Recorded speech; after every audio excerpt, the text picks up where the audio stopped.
Assalamualaikum warahmatullahi wabarakatuh. Di sini saya dengan teman saya Cici Ardila dari NIM 6131808 dan juga teman saya Fitria Istifarin dari NIM 613181117 akan menjelaskan tentang anemia defisiensi besi.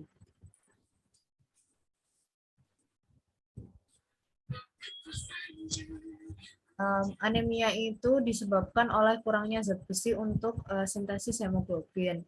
Nah, faktor resikonya ya ini ada berat badan lahir rendah, prematuritas, bayi kembar, infeksi kronis, malabsorpsi, perdarahan saluran cerna, dan juga menstruasi. Untuk epidemiologinya sendiri, prevalensi tertinggi pada bayi, anak usia sekolah, dan para remaja, serta di Indonesia merupakan salah satu masalah gizi yang utama. Untuk pemeriksaan dari anemia defisiensi besi ini, untuk anamnesisnya nanti akan tampak pucat, lemah, letih, dan lesu. Kemudian dari pemeriksaan fisik akan dilihat tampak pucat ataupun anemis, disfagia, atrofi papilida, stomatitis angular, kuku sendok, koilonesia, bising usus sistolik, tidak disertai ikterus, organomegali, ataupun limfadenopati. Untuk hasil laboratoriumnya akan didapatkan anemia hipokromikrositer, MCV, MCHC, dan MCH akan menurun, kemudian jumlah retikulositnya normal atau meningkat, untuk FE serumnya akan menurun, TIBC meningkat, saturasi transferinnya kurang dari 16%, kadar ferritin serumnya kurang dari 10 hingga 12%, untuk FEP-nya lebih dari 100, kemudian dengan pemberian preparat FEHB akan meningkat. Kemudian untuk patofisiologi dari anemia defisiensi sendiri, ya ini hasil akhir keseimbangan negatif besi yang berlangsung lama. Jika menetap, maka cadangan besi akan terus menurun.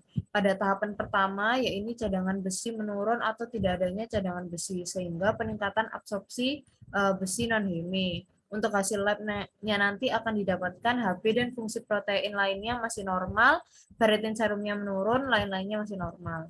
Kemudian akan dijelaskan oleh teman saya. Baik, di sini ada lanjutan patofisiologinya, yaitu tahap kedua, iron deficient erythropoietin atau iron limited erythropoiesis, suplai besi yang tidak cukup untuk menunjang erythropoiesis, laboratorium besi serum turun, saturasi transferin turun, TIBC meningkat, VEP meningkat. Tahap ketiga yaitu iron deficiency anemia, besi yang menuju eritroid sumsum tulang tidak cukup. Di laboratorium, penurunan HB, gambaran darah tepi, mikrositik, dan hipokromik.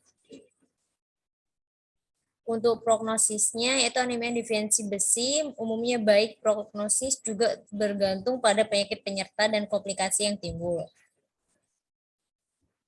Untuk penata laksanaan medisnya, yaitu sportif, seperti makanan gizi seimbang, yang tinggi besi seperti sumber hewani, hati, limpa, daging, dan ada juga nabati, kacang-kacangan, bayam, mengatasi faktor penyebab misal ada infeksi atau pendarahan. Pada pemberian preparat besi, senyawa ferrosulfat, ferrofumarat, atau ferroglucinat dengan dosis 6 gram F besi elemental atau kilo berat badan per hari.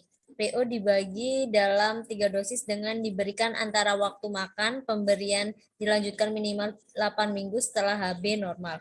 Ada transfusi PRC bila terdapat kemungkinan gangguan kardiovaskular atau anemia berat dengan kadar HB kurang dari 4 gram per DL dengan dosis transfusi PRC 2-3 ml per kilogram berat badan hingga meningkatkan HB lebih dari 7 gram per DL. Ada asuhan gizinya, yaitu ada pemberian makanan gizi seimbang, pemberian iron fortifin, infant formula atau infant treal, yaitu ada juga pemberian makanan kayak vitamin C, pemberian suplementasi besi, dan kepatuhan minum obat.